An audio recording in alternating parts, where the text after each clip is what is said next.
Tengo en mis manos un libro que se llama la Biblia. Este libro es el libro más antiguo de la humanidad. Es el primer libro en haber sido impreso en la imprenta de Gutenberg. Es el libro más traducido a más lenguajes y a más dialectos que cualquier otro libro que ustedes puedan imaginarse. Es el libro que contiene la información y la documentación más antigua de la genética, la biología, la química, la geografía, la antropología, la arqueología, la paleontología y de cualquier otra disciplina académica que me quieran ustedes mencionar. Si tú leyeras a Aristóteles o a Platón, pues te vas a convertir tal vez en un filósofo o te vas a convertir en una persona llena de intelectualidad. Si lees a Mahatma Gandhi y a Confucio, te vas a convertir en una persona moral y altruista. Si lees libros de nutriología, te vas a convertir tal vez en un experto en la alimentación. Pero cuando leemos la Biblia, no solamente nos llenamos de conocimiento, sino que la Biblia tiene un poder que muy poca gente conoce, ni siquiera que se pueden imaginar. Este poder que tiene la Biblia es el poder que te puede transformar. Puedes leer a los filósofos, puedes ver a los moralistas, puedes leer a todos los altruistas que ha habido en el mundo, pero sigues igual. Pero cuando tú lees la Biblia, tiene un poder que te cambia, que te transforma en una persona diferente. Y este poder Jesucristo lo expresó en el Evangelio de Juan 5:39 con estas palabras: mis palabras son espíritu y son vida. La razón por la cual ningún otro libro que puedas tú leer en la historia te pueda cambiar o transformar tu manera de ser es simplemente porque nadie puede comprender la constitución del ser humano más que Dios. Dios nos revela en la Biblia que somos un espíritu, tenemos un alma y vivimos dentro de un cuerpo.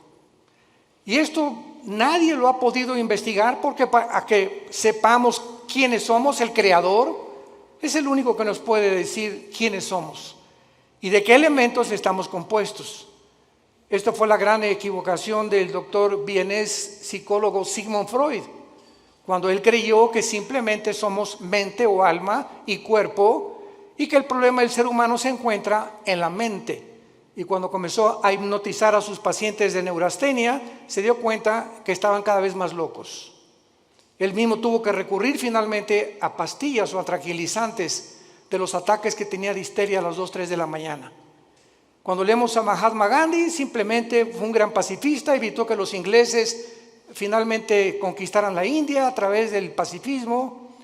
Cuando leemos a los filósofos, nos damos cuenta que alcanzaron un grado de intelectualidad superior a cualquier filósofo del siglo XXI. Pero vuelvo a repetir, y el énfasis en esta mañana, en esta tarde, va a ser el poder de la Biblia. ¿Por qué la Biblia tiene ese poder de cambiarte y de transformarte? Simplemente porque la Biblia dice que somos espíritu. Entonces, tú has alimentado toda tu vida tu mente y no hay ningún problema en que tú lo sigas haciendo. Vas a la universidad y estudias matemáticas, licenciatura, arqueología, antropología, medicina, lo que tú quieras, ¿verdad? Y es un conocimiento que te va a servir en esta vida. Pero encontramos la mayor parte de las personas, como el expresidente Echeverría, que acaba de morir anoche. Luis Echeverría dijo días antes de morir que él lamentablemente no había podido conocer un poco más de la dimensión espiritual. Y así encontramos artistas, políticos, cantantes, deportistas que han alcanzado el éxito, grandes médicos, grandes psicólogos, grandes cantantes, etcétera, etcétera. Pero llega un momento a los 50, 60, 70 años de edad que sigues igual. Y que conquistaste el mundo y perdiste tu familia. O conquistaste el mundo y construiste, levantaste y jamás tuviste una relación con tus hijos, ni pudiste dejarle una herencia a tus hijos espiritual. Pero cuando descubrimos que somos más que intelecto, más que conocimiento, que somos un espíritu, ese espíritu que tienes tú dentro y que tengo yo necesita alimento, necesita dirección, necesita algo que pueda hacerlo desarrollarse para que tú puedas tener una protección interna con las tentaciones que nos rodean en el mundo y con la fama, la publicidad, la sexualidad, el placer, etcétera, etcétera, que nos ataca continuamente. El espíritu dentro de tu vida, fortalecido a través de la lectura de la palabra de Dios, llegas al final irreprensible sin tener nada de qué avergonzarte. Veamos en primer lugar que la Biblia no solamente ha sido el primer libro en ser escrito, sino que no cabe duda que dentro de la historia de la literatura y de la filosofía existen millones de libros, billones de libros, de diferentes autores, diferentes temas, pero ningún libro jamás escrito se puede comparar con la Biblia. Este año cumplimos 46 años de ministerio. Yo comencé predicando en 1977 en la Sierra de Guerrero y Oaxaca, era misionero, estuve 3 años con los indígenas, ahí fue donde Dios comenzó a forjar mi carácter, porque la Biblia le pone énfasis al carácter más que a cualquier otra cosa. Si tú alcanzas el nivel que quieras y no tienes carácter, no puedes mantenerte en ese camino, porque no solamente es comenzar, sino lo que cuenta es cómo terminas. Hay muchos que comienzan bien, pero terminan mal, porque su carácter, su vida jamás la pudieron disciplinar por la cuestión espiritual. Nunca atendieron el área espiritual, que es la más importante. Veamos también nosotros que grandes hombres han hecho diferentes declaraciones acerca de la Biblia. Por ejemplo, Abraham Lincoln. Abraham Lincoln, cito sus palabras: creo, dijo, firmemente que la Biblia es el mejor don que Dios jamás haya dado a los hombres. Todo el bien que emana del Salvador del mundo se nos comunica a través de este libro incomparable. George Washington, el primer presidente de Estados Unidos, dijo: es imposible gobernar cualquier nación sin Dios y sin la Biblia. Emmanuel Kant, el gran filósofo francés, dijo: la existencia de la Biblia es el mejor beneficio y lo más grande que la raza humana jamás haya recibido de Dios. Y todo intento de desprestigiarla es un crimen contra toda la humanidad. Isaac Newton, el gran científico, ¿verdad? Que se le atribuye todas las leyes de la gravitación, dijo: existen más señales de autenticidad de la Biblia que en la historia profana de la humanidad. Y así tenemos a Blaise Pascal y a todos estos hombres científicos del siglo pasado y del siglo XIX que eran cristianos. Y llegamos al siglo XX, donde estamos en la luna y la tecnología, y se descubre en 1954 la hélice del ADN, del ácido desoxirribonucleico, y la computadora y el iPhone y toda la época cibernética en la que vemos, y endiosa al ser humano. Y nunca en la historia han habido tantos ateos como en el siglo pasado. Nunca en la historia. Los más grandes hombres, Isaac Newton, Blaise Pascal, Pasteur, el mismo Einstein, dijo: Dios no juega al universo con los dados. Pero vino algo que fue la falsamente llamada ciencia, o el conocimiento de la tecnología y de la ciencia, que el hombre simplemente se convierte en un necio, como hemos llegado al siglo XXI. Los científicos, genetistas, químicos del siglo XXI, ¿saben ustedes cuál es el proyecto más grande que tienen? Mejorar al ser humano en lo que se llama el transhumanismo. O sea, le están retando a Dios y le están diciendo: podemos hacer un ser humano mejor que el que tú nos hiciste, a través de experimentos genéticos y tecnológicos y neurológicos. Además de todos estos comentarios, las evidencias de la Biblia son asombrosas. Cuando murió Carlos Sagan, el gran astrónomo ateo, en el siglo pasado, ya a finales del siglo XX, Carlos Sagan dijo lo siguiente antes de morir, un mes antes de morir, se lo dijo a uno de sus hijos: yo hubiera creído en Dios si hubiera más evidencias de su existencia. Hubiera querido que se me apareciera. ¿Y por qué no se nos dijo yo vivo? ¿Por qué Dios no nos da más evidencias de que realmente hay un poder en el universo que nos pueda guiar? Y cuando él dijo estas palabras, yo recuerdo que en ese tiempo estaba estudiando el segundo doctorado en teología y le dije a uno de los maestros, porque me gustaba mucho ir a la Facultad de Filosofía y Letras de la UNAM, me invitaron más de 7 veces, en el Politécnico también, a dar conferencias sobre la Biblia y la ciencia y el origen del universo. Le dije a uno de los maestros: ¿cómo es posible que Carlos Sagan haya dicho que le faltaron evidencias cuando la Biblia tiene evidencias científicas? ¿Cuál es la evidencia del mundo para que el ser humano atribuya la creación a los animales? Pues lo que postuló Carlos Darwin. Carlos Darwin hizo investigaciones en la isla de los Galápagos, enfrente al Ecuador, buscando una raíz o una relación con los animales. Él nunca dijo que veníamos de los animales, postuló, dijo probablemente en su libro, el libro de las especies, el origen de las especies, pero jamás él asegura ni confirma que veníamos de los animales. Y durante todo el siglo XX, todas las universidades, todavía hay escuelas, esto es impresionante, que sigan enseñando que nosotros tenemos el origen en Chita.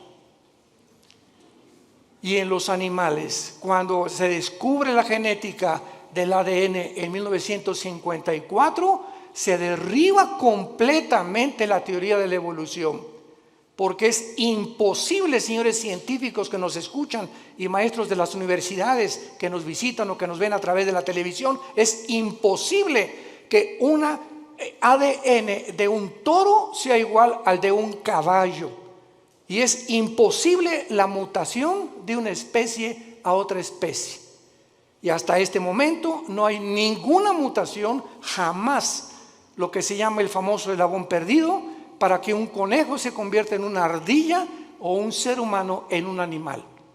Las cromosomas y los ácidos que tiene el cuerpo humano, que forman parte de toda la estructura anatómica que nosotros recibimos de Dios, hacen imposible la evolución, un cambio de genética de un cromosoma o de un ADN a otro ADN.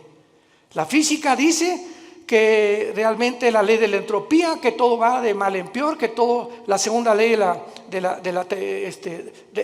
las teorías físicas, que es lo que establecen, que todo se está echando a perder, que todo se descompone, que todo tiene un proceso de deterioro, y la evolución dice que vamos de menos a más.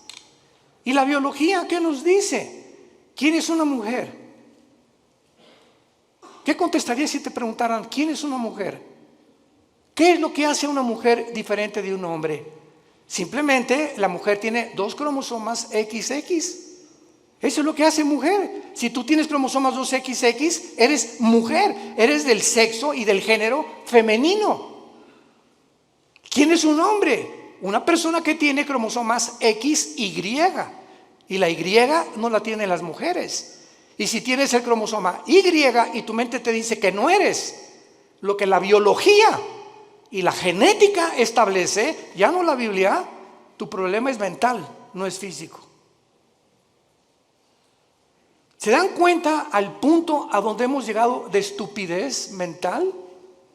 Y de la forma en la que hemos llegado a publicar y a tratar de hacerles creer a los niños que no son niños, que son niñas, y a las niñas que son niños, y que se está aceptando, como la famosa compañía Disney, ya promoviendo películas de homosexuales y de lesbianas entre los niños y las niñas. Este es el mundo de nosotros, un mundo completamente oscurecido, anticientífico.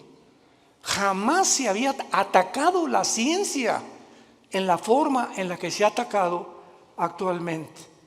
Lo que enorgulleció al ser humano en el siglo XX, en la ciencia se volvió contra los médicos, haciéndolos, profesando ser sabios, se han convertido en necios. Veamos en la segunda carta que el apóstol Pedro escribió hace 2000 años. Los que traigan su Biblia la pueden abrir en la segunda carta de Pedro, capítulo 1, versículos 19 y 21, y veamos algunas evidencias de la Biblia en cuanto a su enseñanza y al propósito de Dios para habernosla dejado. Comienzo diciendo que si Dios existe, vamos a hacer una línea de lógica elemental. Si Dios existe, no nos dejó al azar, ni al accidente.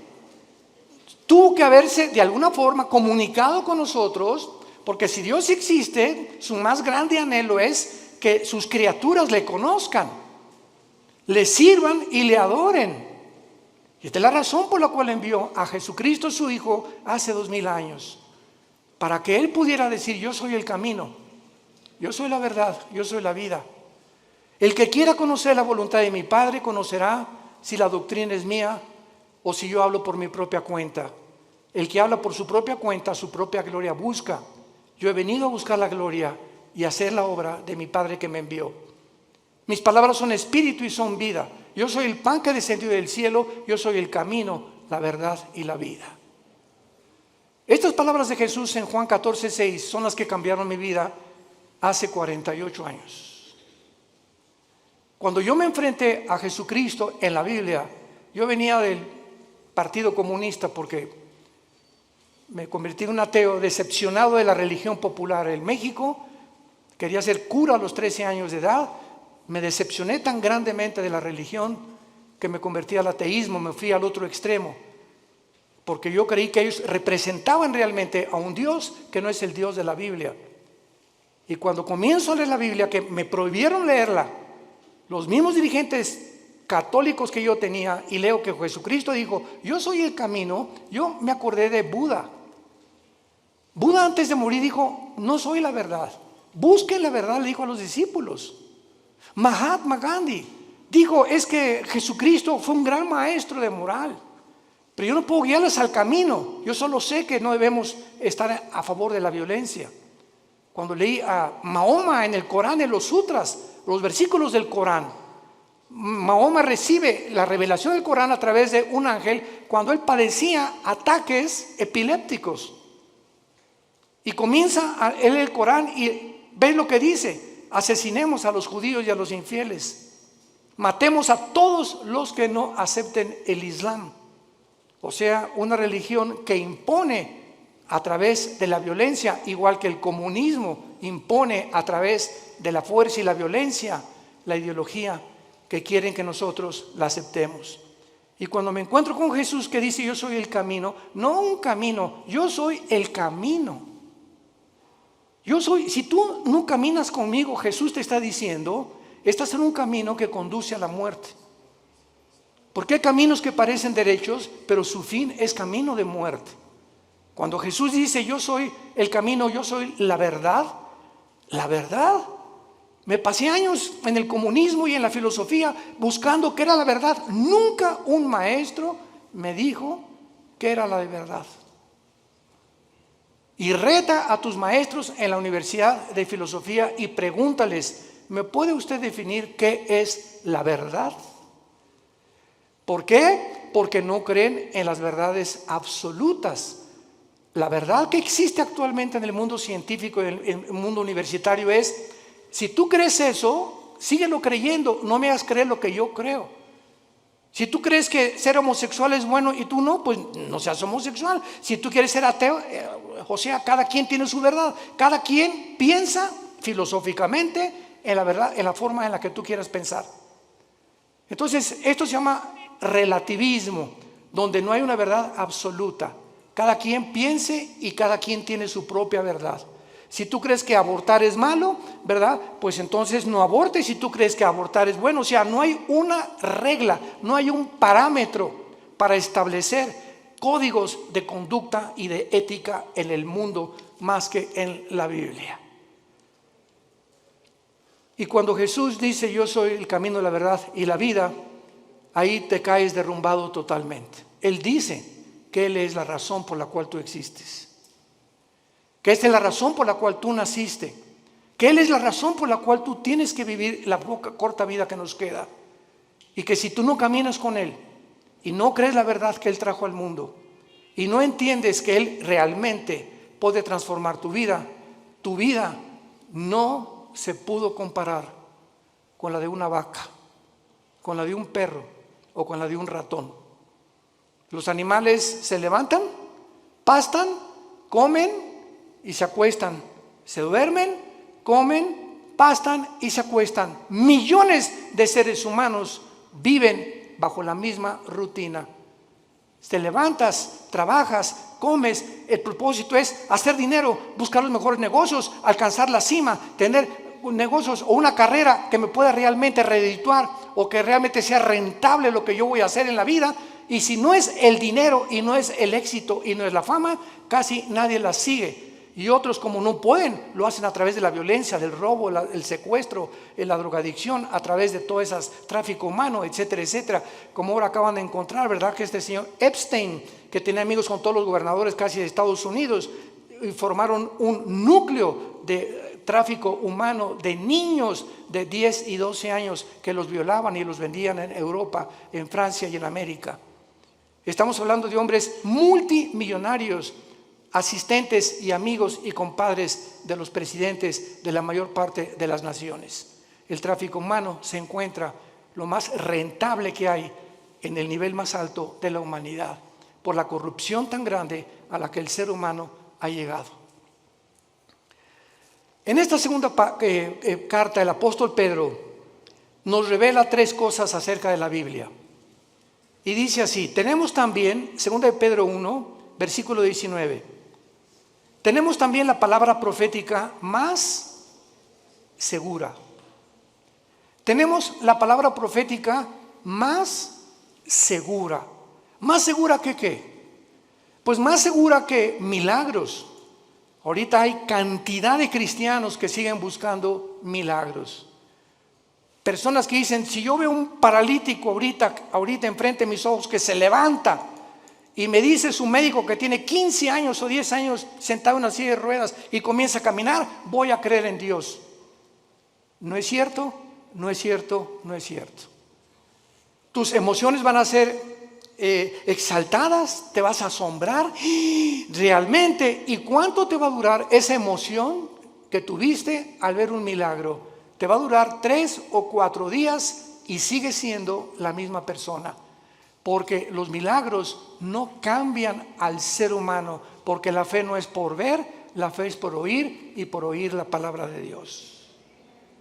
Si tú no te conviertes y tu transformación no es por oír la Biblia, todo lo demás es completamente secundario y relativo. Entonces, cuando dice Pedro que la palabra profética es más segura, nos está diciendo que las profecías de la Biblia que se han cumplido, solamente cuando Cristo muere en la cruz, 33 profecías se cumplieron de los profetas hebreos del Antiguo Testamento. 33 profecías. Yo recuerdo que en aquel tiempo que estudiaba las profecías de Dios, me llamó la atención las profecías de tu padrino Nostradamus.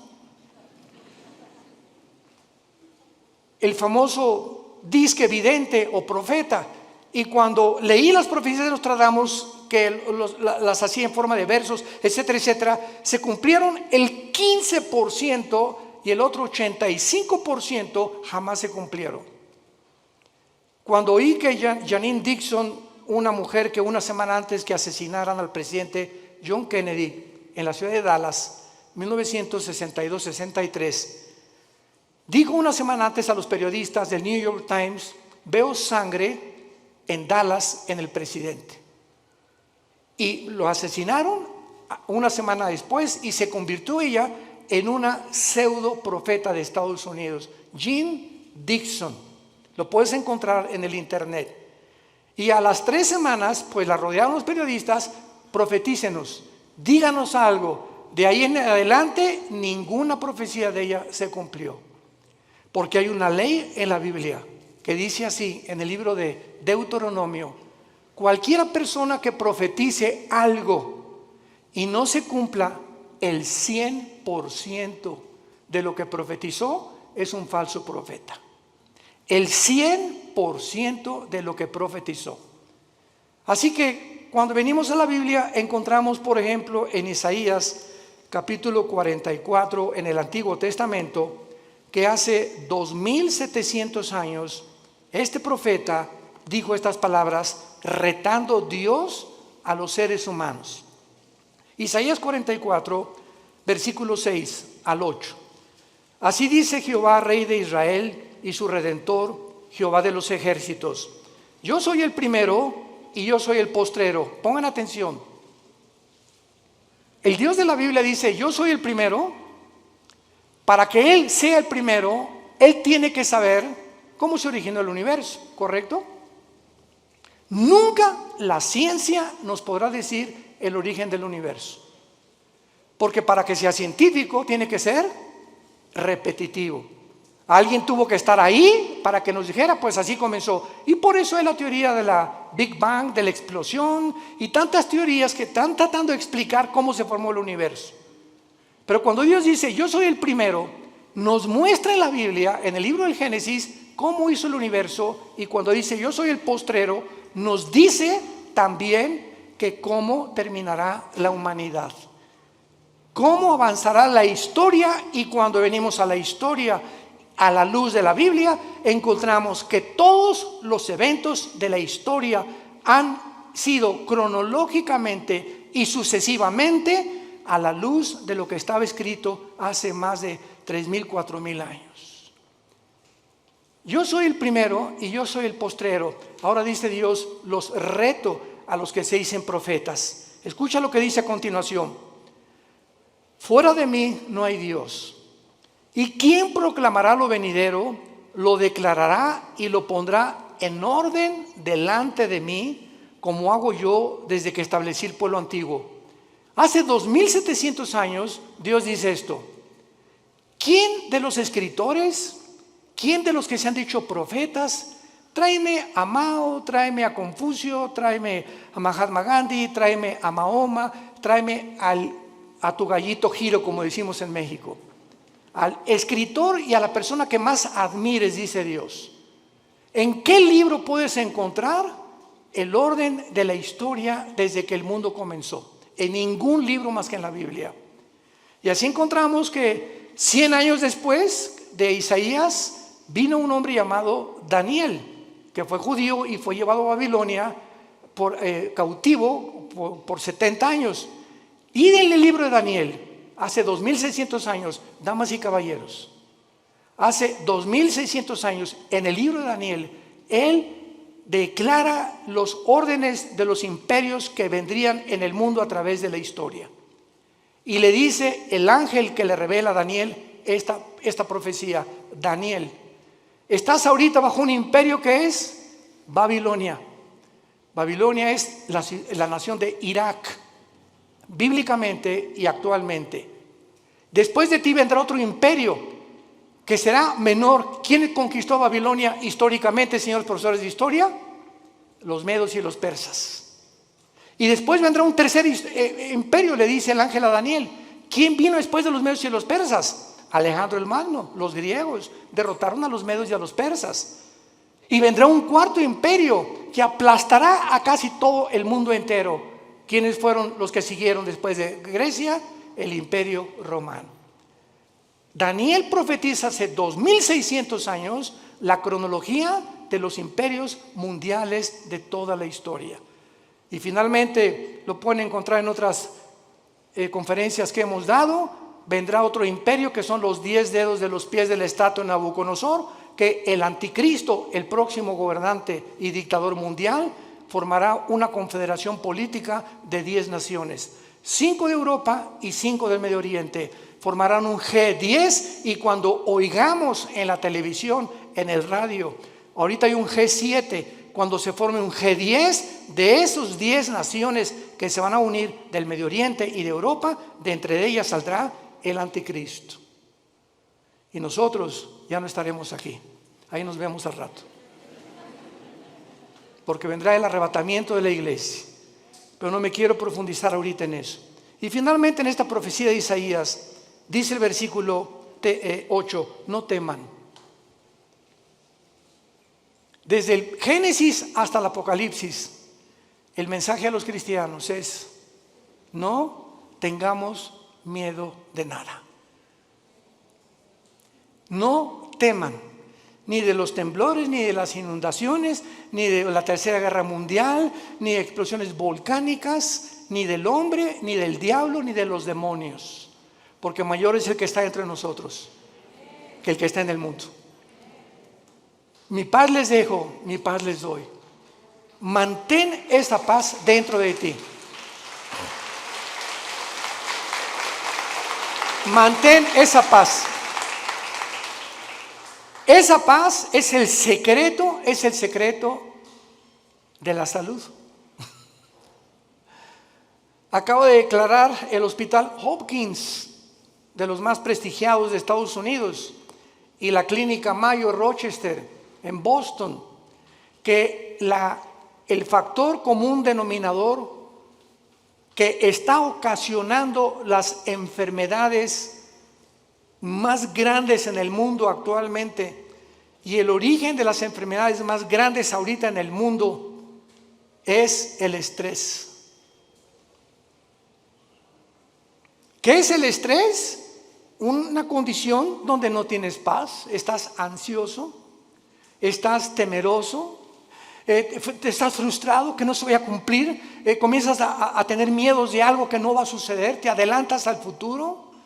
¿Y si mi hijo se va? ¿Y si pierde mi esposo? ¿Y me quedo sin seguro social? ¿Y cuando estoy viejita que me va? Y comenzamos en un mundo a construir que no existe más que nuestra propia mente por la falta de paz.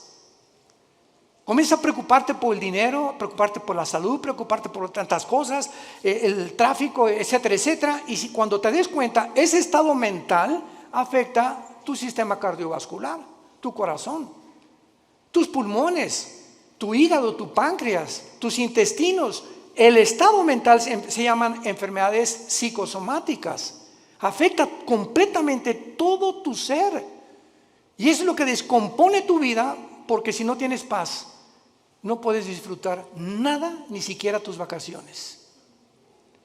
Y hace 2000 años, el autor de la Biblia, el Señor Jesucristo, hace 2000 años nos dio el secreto: no teman. Mi paz les dejo, mi paz les doy, por nada estén afanados. Por nada permitas que tu corazón sea perturbado. Voy a la casa de mi Padre, no me tardo a preparar lugar para ustedes y vengo pronto por ustedes.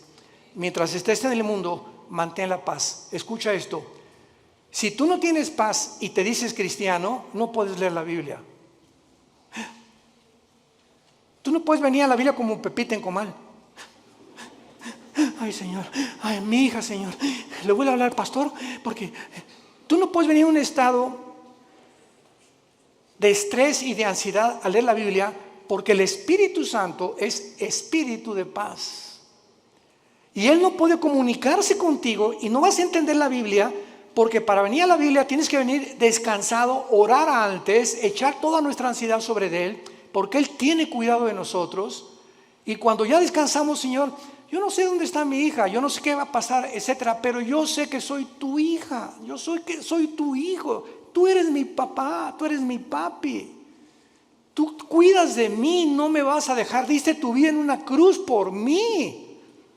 ¿Cómo puedo llegar a esa incredulidad y falta de confianza en tus promesas estoy en este estado? Es pecado vivir en ese estado y llamarse cristiano al mismo tiempo. Es pecado, porque sin fe es imposible agradar a Dios. Y esta es la razón por la cual el mundo se encuentra como se encuentra. Y el mensaje desde hace 2000, 3000, 4000 años es: no tengan miedo.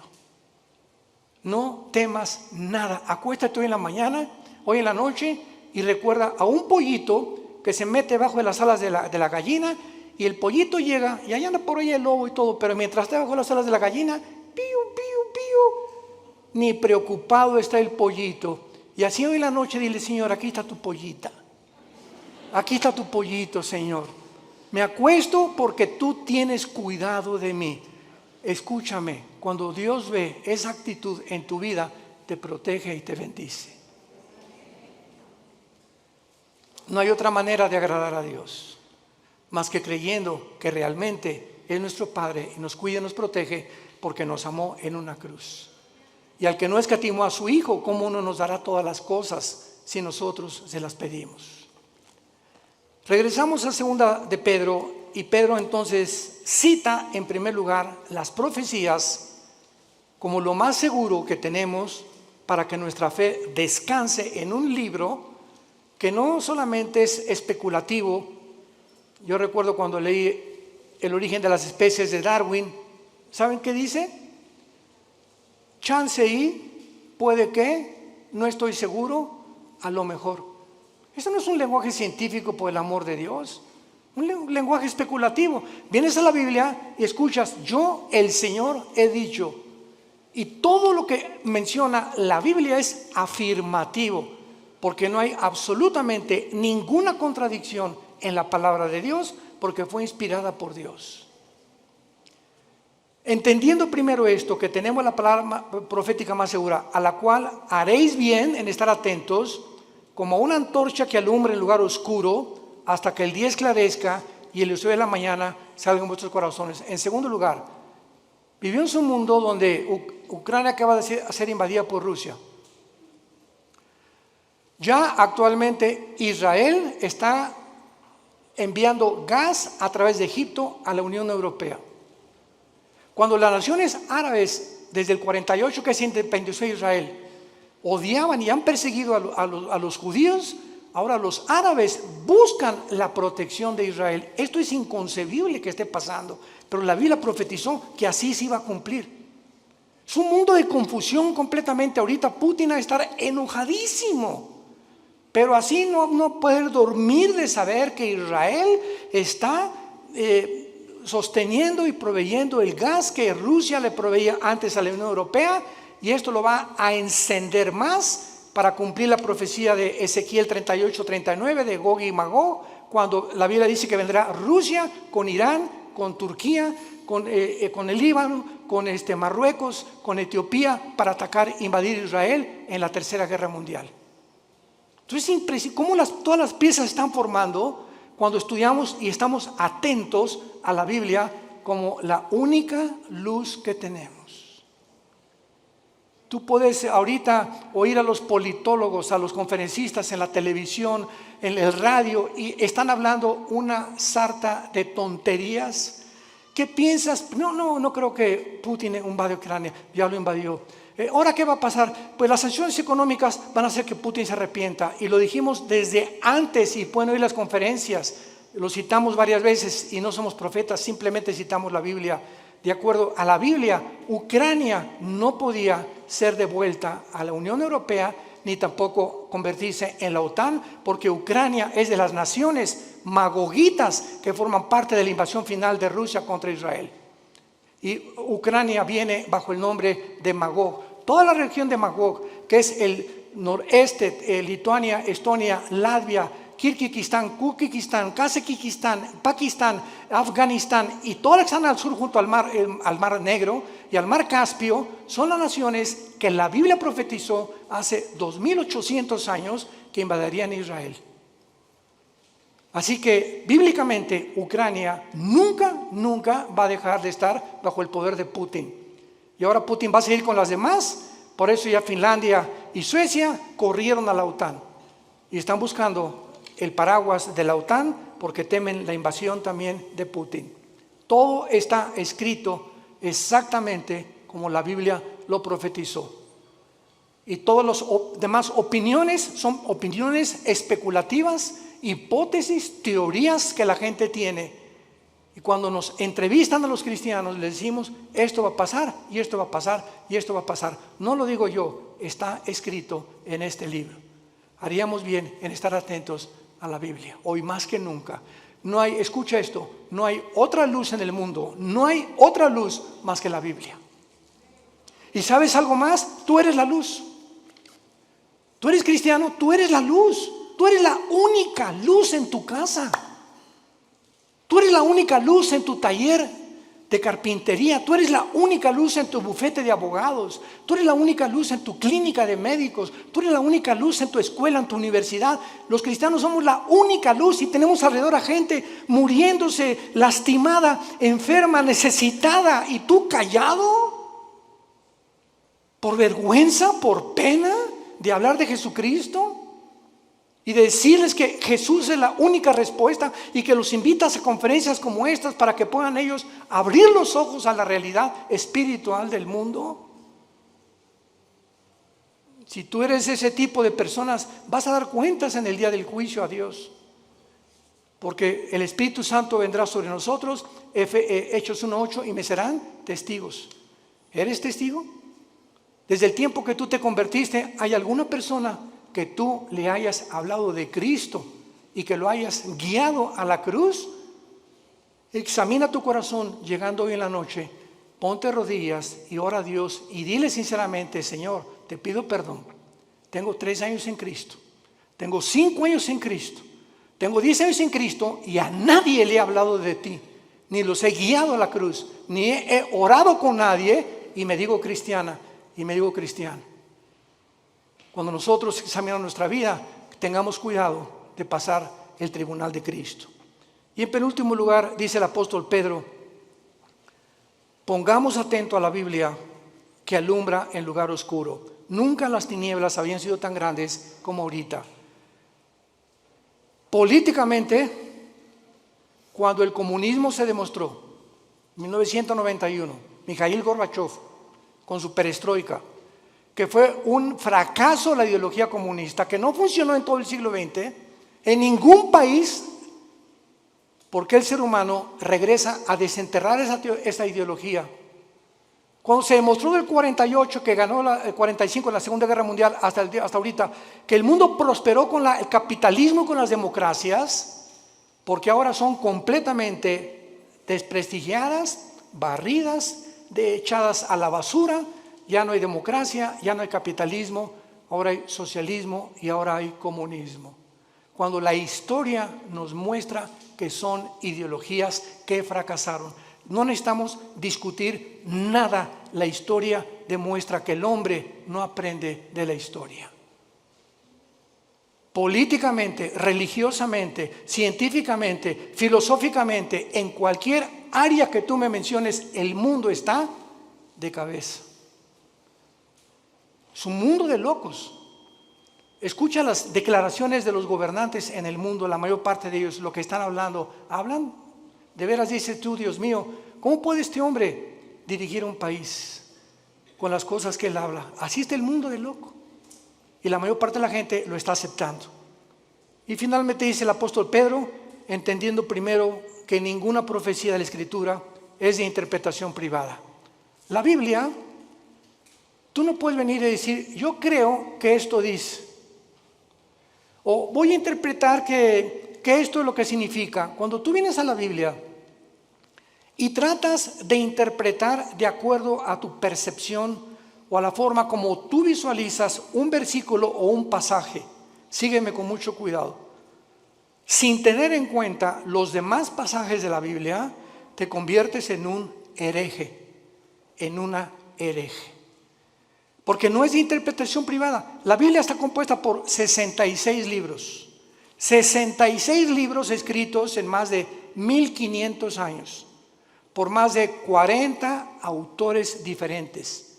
Pastores, profetas, Isaías trabajó en el gobierno, Daniel fue asesor de los emperadores, por diferentes personas de diferentes oficios, diferentes profesiones. Pero los 66 libros de la Biblia fueron guiados y están articulados como una tela, como los hilos de una tela que forman una alfombra completamente integrada. Y cuando tú sacas un hilo, haces que otro hilo se desgaje y comienzas a romper el tejido. Entonces tú no puedes sacar un hilo sin tener en cuenta los demás hilos de la tela. Y así es la Biblia. Entonces las personas que han tratado de sacar versículos de la Biblia, como los mormones, que Jesucristo no es el Hijo de Dios y que todos tenemos 10 esposas. Los hombres, amén. ¿Verdad? Pues claro que todos simpatizan con eso. Por eso prospera el mormonismo, es la religión más multimillonaria que existe ahorita en el planeta Tierra. Los testigos de Jehová, el infierno no existe. Jesús no puede ser Dios porque Él dijo, es que yo soy menor que Dios, mi Padre es mayor que yo. Y no entiende que Él bajó al mundo y se puso debajo del Padre temporalmente para someterse y regresó al mismo nivel que el Padre y está sentado a la diestra del Padre en las alturas y toda potestad le ha dado en el cielo y en la tierra. Por no tomar en cuenta otros pasajes de la Biblia, por no estudiar diligentemente la palabra de Dios. Y por eso hay tantas versiones de la Biblia, que la de Reina Valera 1960, la Nueva Versión Internacional, la King James, etcétera, etcétera. ¿Por qué hay, para terminar, pregunta, diferentes versiones de la Biblia? Simplemente por el lenguaje. Ve a Costa Rica y a las niñas les dicen huilas. En México es una prostituta. Aquí le hicimos popote a lo que absorbemos en un líquido, allá le dicen pajilla. Ve a España y tienen otro tipo de palabras, ve a Brasil, ve a Argentina y tienen otro tipo de palabras, etcétera, etcétera. Ahora que tenemos nuestro programa de televisión y que estamos en 59 naciones, ya casi 60, gracias a Dios, yo trato de buscar una palabra, por ejemplo aquí chango, es un mono, ¿verdad? Pero una vez estaba yo en Guatemala y me dijeron, hermano, no diga chango porque aquí es grosería. Aquí dicen, le dicen mono o le dicen simio, pero chango es una grosería. Entonces vemos nosotros que la Biblia está escrito en hebreo y en griego. Entonces se tiene que traducir en otras cosas o versiones para poder entender en muchos lados, que a mucha gente le sirve, pero siempre recurrimos a los originales. Son los originales, hebreo y griego y parte de arameo en el libro de Daniel, que son los que nos dan la pauta para saber lo que tenemos. Yo tengo una Biblia en hebreo y en griego. Cualquier duda consulto las palabras originales para saber exactamente lo que Dios quiere decirnos. Y cuando tú estudias la Biblia, no puedes estudiarla superficialmente. El petróleo no se encuentra a 1 metro de profundidad. El petróleo se encuentra a kilómetros de profundidad. Tú no puedes venir a la Biblia en la noche y decir, Jesucito mío, me hizo compañía, no me desampares ni de noche ni de día. Amén. Y ya. Y luego, Juan 3:16, de tal manera amó Dios el mundo, y eso es tu devocional. Tú no puedes venir a la Biblia así. Tú tienes que ser un estudiante profundo de la Biblia. Tienes que discipularte. Tienes que tomar en serio a Dios. Y hasta que no tengamos esa actitud, no podemos conocer su poder. Porque ese contacto continuo, diario, perseverante en la comunión con la Biblia, tienes comunión con Jesucristo, es el poder que nos puede transformar en nuevas criaturas y que nos sostendrá hasta el final de nuestra vida. ¿No quisieras tú en esta tarde invitarle a Jesucristo a tu corazón? ¿No quisieras tú tomar ya en serio este maravilloso libro y dedicarle 15, 20 minutos, media hora antes de que te laves los dientes, antes de que vayas a la oficina, acostarte hoy en la noche, no con las noticias, sino abre los salmos, los proverbios, el evangelio de Juan? Vas a sentir algo que va a entrar como una planta le echas agua y tú no ves, es invisible, pero por dentro de la tierra hay algo que está haciéndola crecer hasta que por fin sale el tallo de la planta. Y así es la vida espiritual. Tú lees la Biblia y estás alimentando el espíritu y no lo ves ahorita, pero en 6 meses, 1 año, vas a darte cuenta que vas a decir, yo no soy aquel que yo era. Como el testimonio que oímos continuamente de las personas, cómo lo transformó Dios su vida, hasta que le entregaron su vida a Dios. Hazlo tú en esta tarde, no te tardes, porque está llamando a la puerta el Hijo de Dios. Y cuando Él dice, estoy a la puerta y llamo, ábrele tu puerta. Él no va a forzarte, tú tienes voluntariamente que reconocer que eres un pecador, que tú no estás cumpliendo los mandamientos de Dios y que alguien en esa cruz pagó por ellos con su sangre preciosa que derramó en el Calvario. Inclinemos la cabeza y dile al Señor, sinceramente, tal vez por primera vez en tu vida, estas palabras: mi Señor y mi Dios, te pido perdón por mis pecados. Yo sé que no estoy viviendo la vida que tú quieres, que yo viva. Te doy las gracias por haberme dado el privilegio de oír tu palabra a través de las Santas Escrituras, de saber que mis pecados te han ofendido, pero que en esa cruz tú diste tu vida, abriste tus manos y te pusieron espinas en la cabeza, clavos en las manos y en los pies, para decirme: te amo. Dios te ama, dice la Biblia, de tal manera que dio a su Hijo en nuestro lugar, para que si tú en esta tarde crees en Él, no te pierdas, no mueras como mueren todos los animales.